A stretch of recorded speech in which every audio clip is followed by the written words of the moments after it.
Aham! Tuloy kayo. Tuloy ka.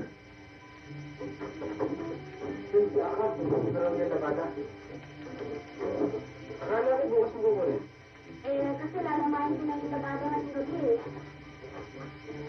Buo mo na ka. Kumain ka. Ay, hindi. Salamat. No, sige na. Kumain ka. Salamat. Sige na. Kumain ka na. Kasi masyado ka masipag eh. Hindi naman ako nauuwa eh.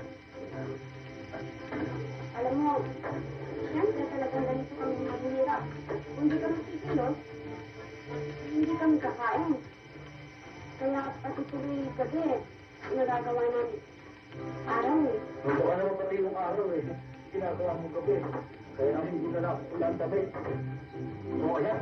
Sarap sa isla yan. Sige, hindi ako makain sa kamatis eh. Talagang, naman nahihiyan ka.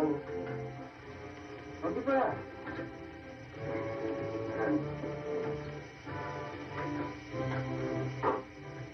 Mga matis.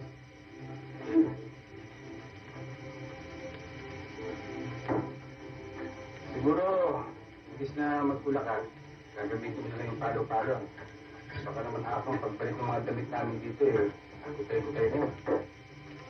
Ano naman ang hirap sa inyo eh. Wala kayong tiwala sa akin. Ano? Ano ko na kumiyapa na experience ako sa paglalaba? Eh kung yung ang pamilya ng sa Adelbrad, nagsasabi niya sa damit, sa akin pa nagpapalaba. Oh, salamat lang washing machine.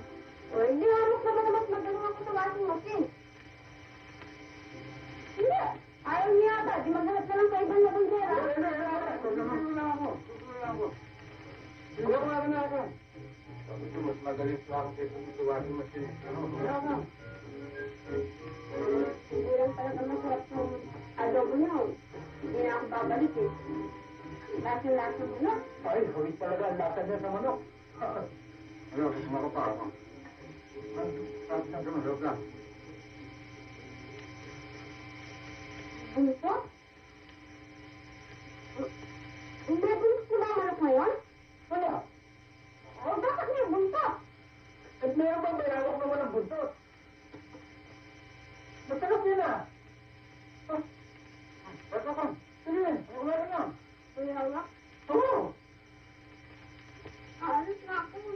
Basta ka. Basta ka. Yun na bata.